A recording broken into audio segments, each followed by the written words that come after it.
I'm Francesca Maxime. And I'm Matt McClure. And this is Currents. What will the church in Brooklyn look like in the future? Bishop Caggiano is here to discuss that. In the old days, we opened the doors, everyone came to us. Now we open the doors, we must go to them. Where can victims of domestic violence turn? The church is giving support and comfort.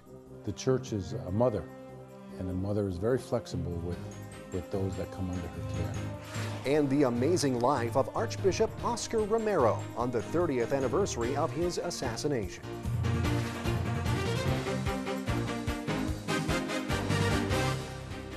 Well, good evening, and thank you so much for joining us. Last night, Auxiliary Bishop Frank Caggiano shared with us his ideas about renewing the mission, the plan now underway across Brooklyn and Queens that will help the diocese face the future. And it is a future that's right now pretty cloudy. It's widely expected to include parish closings and may also result in a diocese of tomorrow that looks very different from the diocese of today. Bishop Caggiano talked about that and other parts of the church that could be affected, including schools, in the second part of his interview. Well, Bishop Caggiano, thank you so much for being here again today at Currents. We appreciate it. My pleasure. Nice to see you. There are a couple of big initiatives in the church, one of which we talked about on yesterday's show with you, renewing the mission and also preserving the vision. Two it's very similar titles there. Yes, they are. And aside from the fact that they are similar titles and that they rhyme, what are some of the differences between those two? And maybe avoid some confusion for some people because the titles are so similar there. What are the differences between those two? I know one deals with schools, the other deals with parishes. Can you explain the differences? It's the context. The process for strategic planning for the schools actually began, as you mentioned, preserving the vision, a year and a half ago. The original thought was to go through the entire process of the school conversion before we had to address parish restructuring. Now they have converged. Right. So in effect, renewing the mission has preserving the vision as one component. Right. For schools, there's one for parishes, and one for the diocesan curia as well, and it's reimagining, it's restructuring. Okay. So the principles are the same. Okay. And what have they sort of taught you about the people of Brooklyn and the people in the diocese? People of our diocese are resilient, and they're very faithful. They will ask very hard questions, and I'm glad they do, because that's the indication that they want to be involved and they want to have ownership in the process. And in order to do that, they need to be informed, and they need to have an opportunity to have their opinion and input. So in the schools process, we learned to do that, I think, fairly effectively. And now in this other process that we're beginning for parishes, we hope to do the same. Right. Now this, of course, as we talked about yesterday, this is a kind of a pivotal moment for the church. There's been, as we mentioned, a lot of growth in the South. There has been, Sure. some fluctuation, if you will, in the Northeast. And also there's vocations. There have been fluctuating numbers in vocations, but talk about a lot being in a vocation crisis in the American church. What do you say, how do you can put all this into context and how all of this is affecting what the Brooklyn Diocese is doing in these initiatives? It would seem to me it's all about how one perceives change. Because change is scary on any level. But if one, or in this case, our diocesan community, can look upon change as a moment, an opportunity for growth, then this is an exciting time. If it's an opportunity for people to try to retrench and just long for what used to be, then it will be a lost opportunity for growth. And in many ways in the church, everywhere there is change, even places which are growing, have growing pains to deal with. Sure. We need to reimagine. When you talk about that growth and people sometimes having to let go of the past as part of that, what do you see as maybe the game plan for the next 5 years out? What's sort of on the docket? Not necessarily looking into the crystal ball, but how do you see things evolving perhaps? Well, part of what we need to do is discern together, local leaders and diocesan leaders together. What are the new possible structures we could create? What are the innovative projects? What are some of these creative, out-of-the-box kind of thinking that we could attempt to do and see how they work? We have always had our traditional structures of parishes and schools. We always will. But that's not to say that we could not create evangelization centers, outreach centers, places that do Bible sharing and studies in malls, which they've done in different parts of the country. Reach people where people are at. Sure. And to the extent that we're willing to do that, And I think there are lots of good people of goodwill who are willing to do it. This could be a great time. Yeah, and there are things like currents, like here, our studio, and Right. and then of course the whole online and new media aspect Absolutely. of things. We just reported that the Absolutely. Vatican is now tweeting, for example. Right. Yeah. So Isn't in that multiple amazing? languages. Isn't that amazing?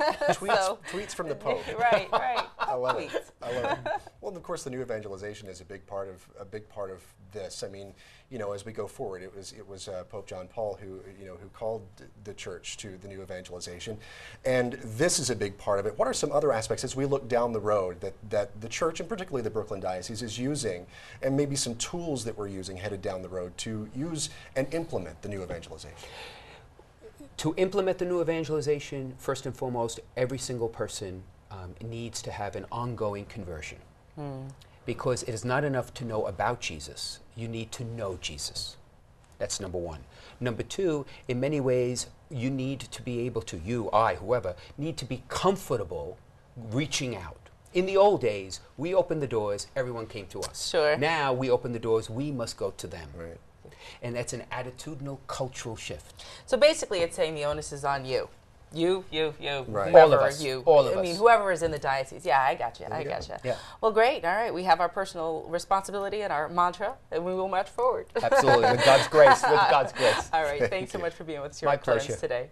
My pleasure. And that is Brooklyn Bishop Frank Caggiano. And we have much more about renewing the mission on our website. Just head over to currentsny.net. But don't go anywhere. There's much more Currents coming up straight ahead. When we return, we'll have the day's headlines. A shakeup for the church in Ireland.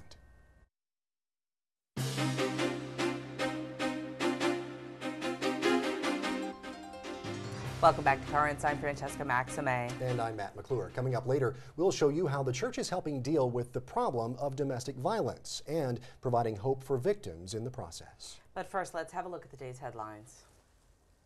Pope Benedict today accepted the resignation of a Catholic bishop in Ireland amid the church's sex abuse scandal in that country.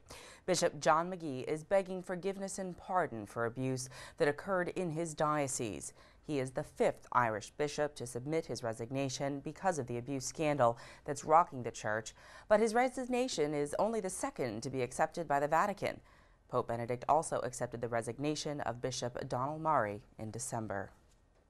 A Catholic nun who supported passage of the health care reform bill in Congress has been awarded with one of the pens used by President Obama to sign the bill. Sister Carol Keehan, president of the Catholic Health Association, was a vocal supporter of the bill, despite the opposition of the U.S. Bishops' Conference. Other pen recipients include House Speaker Nancy Pelosi, Senate Majority Leader Harry Reid, and the widow of longtime health care reform advocate Senator Ted Kennedy. Meantime, attorneys general from 14 states have filed a lawsuit challenging the constitutionality of the bill. Legal experts say the lawsuit has little chance of succeeding because under the Constitution, federal laws trump state laws. Well, the recession is hitting home for many churches around the country, and the situation grew worse last year. A new study shows 2009 was not a good year for collection plates. The annual State of the Plate report from Christianity Today shows 38% of churches reported a decline in giving last year. That is up from 29% in 2008. The Tennessee State Legislature could soon be putting up a stop sign for immigrants who do not speak English. A controversial bill that would force all driving tests to be given in English only has passed through a Senate committee there in Tennessee. Critics of the bill, including the Catholic Church, are calling it intolerant and an attack on human rights. But supporters say it's a matter of public safety. Caroline Moses has more. All signs are not printed in Korean, they're not printed in Japanese, they're not printed in Spanish.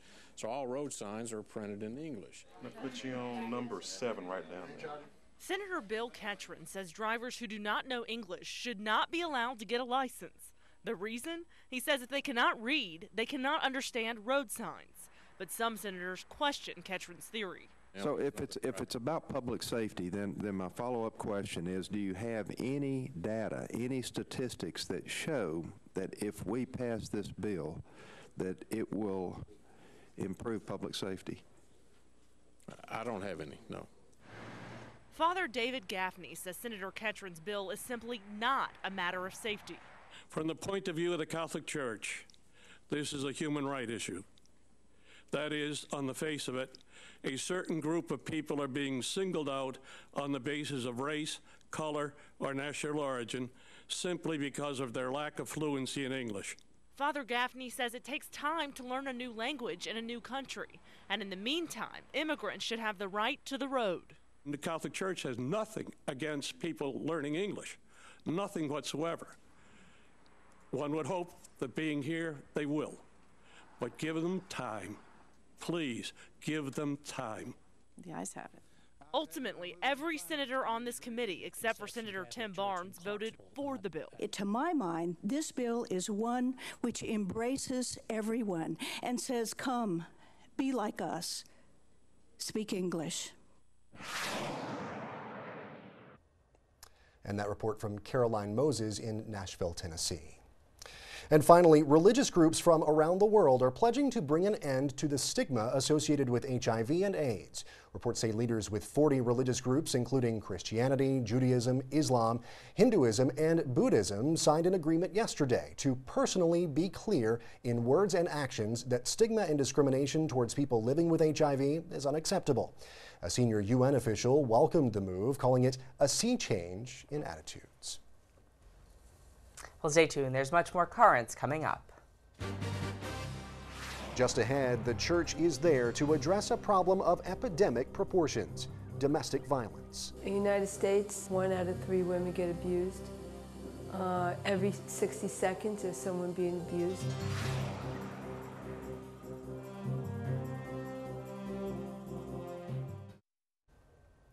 Welcome back. Well, it's a serious problem that has reached epidemic proportions. According to the Centers for Disease Control, more than 32 million Americans, that's 10% of the population, are affected somehow by domestic violence. The Diocese Alive in Hope Foundation has been trying to educate people about this critical issue, and yesterday they brought their message to priests who were involved with the various ethnic apostolates.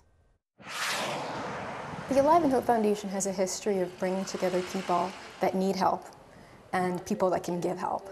And that's what we've done here, is to bring together an organization, a foundation, the Allstate Foundation, who has a mission to help women and people that are victims of domestic violence, to a community that desperately needs help in a lot of different ways. We might be the last haven that the society and the civilization can provide for them in the local community. So for us to blow this opportunity and not get it right could be catastrophic. In the United States, 1 out of 3 women get abused. Every 60 seconds there's someone being abused. And there's always someone that we know, whether it's your mother, your sister, your aunt, your niece, your cousin. We always have someone in our lives. And I think that this meeting taking place with pastors who were often looked up to as fathers and male figures in the lives of families is quite appropriate. It's natural for people to feel comfortable coming to a priest with problems like domestic violence and other types of issues, mostly because they know that the priest has a responsibility to keep confidential the things that are said to him. People look up to us. We have the moral and spiritual integrity of the leaders in the neighborhood, and people expect that since we're men of God, we have a solid way to intervene on this for them to save their lives. So many individuals, Catholic or non-Catholic, come to the church for safe harbor. So it's a good place to start. The world has changed since I was ordained to the priesthood in terms of what can trigger some very nasty situations with domestic violence. It is very hard, very difficult to deal with. First of all, because I don't have any real training in that area. So now I think it's very important that the folks who came in today gave us some more guidance on how we can better serve our parishioners in these situations. The church has no desire to say to people, you got married, tough. You're being abused, you're having a rough situation, too bad. That's not what the church says. The church is a mother, and a mother is very flexible with those that come under her care. The days of showing up at a house and just saying, oh, this is just a marriage dispute should be over, especially when it can result in someone losing his or her life. When somebody comes into you and you'll say that, what happened to your cheek? You might have been a victim of abuse as children, and that's why we choose these people, this man, but it does not mean we have to continue it. In order for us to stop the cycle of abuse, we start with us. That is so well said, what she just said, because so many times when you're unaware of what your pre-programming is, which oftentimes, as she said, if you're the victim of abuse as a child, you may perhaps then end up, marrying somebody that also is abusive. It takes a lot of awareness, and the fact that they're educating the priests in their local parishes, and also obviously of various ethnicities, because there are a lot of different things that come into play when people are from immigrant populations, oftentimes as well, that can be stressors on a marriage or in a relationship. It's really terrific that they recognized all that and they're taking those steps. Right, and as one of the priests there said, the church might very well be, I guess, kind of the last line of defense for a lot of people, and the only place that they feel like they can turn. And so the church really needs to be prepared to handle these situations. And so they're starting that process there. Yeah, and the fact that they were saying, look, we're not just here in a way, I mean, I'm sort of paraphrasing it, but it's not just about the preservation of the marriage. We're the mother, he said, it's about, not to say that the marriage needs to necessarily be sacrificed either, but that the church is the mother, that the faith and and that we want to help the people that are suffering. Right, and care for those who are going through a very difficult period of time. Right, absolutely. That's terrific. Great education there. Well, there's more current straight ahead, so stay with us. When we return, he was a martyr for his people. We'll look at the life of Archbishop Oscar Romero.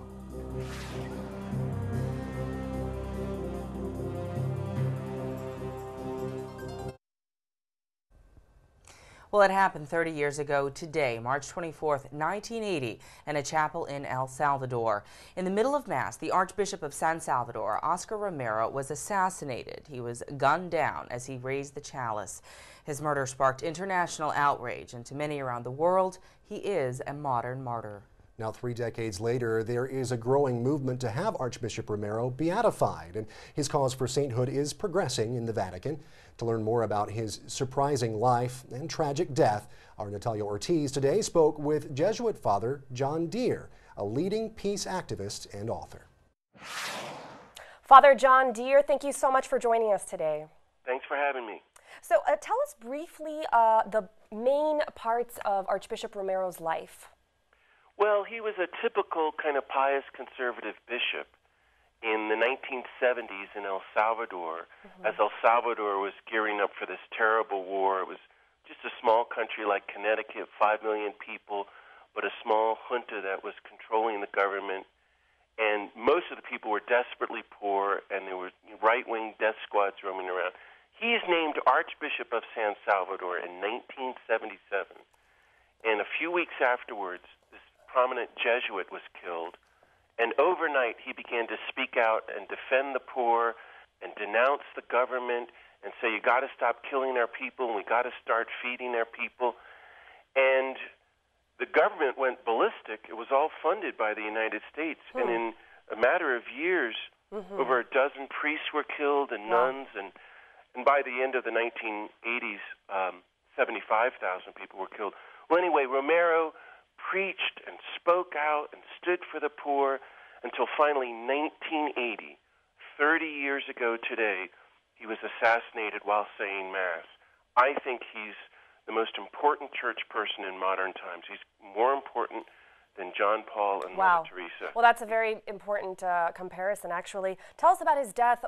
Tell us more details. Why was he killed? Well, he was just so fierce. I mean, personally, he was a gentle, humble, really nice guy. But when he stood up at the pulpit, he was like Martin Luther King. And the whole country listened to him. And the day before he was killed, March 23rd, in the Sunday Mass, 1980, he said, I call upon all the soldiers of El Salvador to quit. I mean, he said, you're killing your brothers, sisters, you're violating the gospel, God doesn't want you to kill. Stop this. And so the next day they assassinated him. I think it was because of that speech. Wow. Well, I also read in your National Catholic Reporter article that he wasn't always for social justice, that in fact, at one point, he actually sided with money-hungry politicians and greedy landlords and this type of... Well, that's what's so interesting. I mean, Romero went on to call everybody to conversion, but he had one of the most mythic conversions of modern times. So interesting, yeah. And I guess you want to know, well, the reason is why? What happened? Yeah, exactly. When he, in 1989, there were 6 Jesuits assassinated, and they were friends of mine, and they told me that they They all hated Romero because he was such a fascist, if you will. Wow. But there was this one Jesuit, Rutilio Grande, who didn't write him off, who kept meeting with him and befriending him and talking to him and saying, hey, these are poor, faithful people who are being killed. Why are you siding with the government and the death squads? And then Rutilio Grande was assassinated in March 12, 1977. And that night, Romero arrived late at midnight, and they had, if you can imagine, Rutilio's dead body on the altar of the little poor parish. Right. And Romero stood over the altar, and he said later, scales fell from his eyes, and then he became even greater than Rutilio Grande. It's an incredible story. It is an incredible story. What would you say is his main message that he wanted to leave to all of us? His main message is that if you're going to follow Jesus, if you're going to be a Catholic, you have to side with the poor. Wow. You have to be Matthew 25, whatever you do for the hungry and the sick. But that means going beyond charity. You have to work for social justice, so to end poverty. Okay. But what was unique about Romero was he said, you have to stop wars, which are killing people. Right. And so this leads many. If he's one of the greatest martyrs and saints in history, as I contend, then he's an incredible challenge to us, and he's as important today as ever. Well, that's really saying something. Why is he relevant to us today? Well, because the situation in the world is worse than even during his time. Okay. If you can imagine. I mean, 75,000 people died in El Salvador. It's so horrific. 18 priests and so on. But 4 million have died in the Congo. 200,000 in Colombia. And we, our country, may have killed 1.5 million Iraqis since 1990. And Obama is bombing and killing people in Afghanistan, Pakistan, and Iraq as we speak. Romero says, look, folks, you've got to work for the abolition of war, poverty, nuclear weapons, global warming. This is the spiritual life.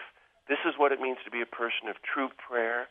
This is what it means to be a Catholic. And we really need to hear that message and use Romero as our model. Father John, thank you so much. We've run out of time, but we appreciate your time, and we hope we can speak to you again. Thanks so much. And Natalia has written more about Oscar Romero at our blog. Just head over to currentsny.net and click on Riding the Wave. I'm a little older than you, so I remember when that happened, and I know that it really affected a lot of people, and he definitely has become a modern-day martyr. Right. Yeah. And the image that I really like from the interview and some of the images that we saw there along with it was the picture of Bishop Romero and the words there beside him that just said, "Let death for me be liberation for my people." And I think that really speaks volumes about his life and how he lived, especially his later life. Right, and I really like the Matthew 25 reference that he referred to, which is basically, if you want to be with Jesus, go on the side of the poor. Yeah. You know what I mean? It's really kind of clear cut. Right. And that's what he did, and he lived and died for that, so you really can't quibble with that. He put his life on the line for that, and for that, I think that he's a really amazing example of Jesus' teachings. Absolutely, definitely. Well, that's it for tonight's edition of Currents. Now, coming up tomorrow, we'll take you to a unique interfaith Seder. And meantime, remember, you can always watch us online at currentsny.net, and you can follow us on Twitter. You can even become our fan on Facebook. We've got a few more this week. Until next time, I'm Francesca Maxime. And I'm Matt McClure. Thank you so much for joining us. Have a great night. It's funny because that's what my mom always said. And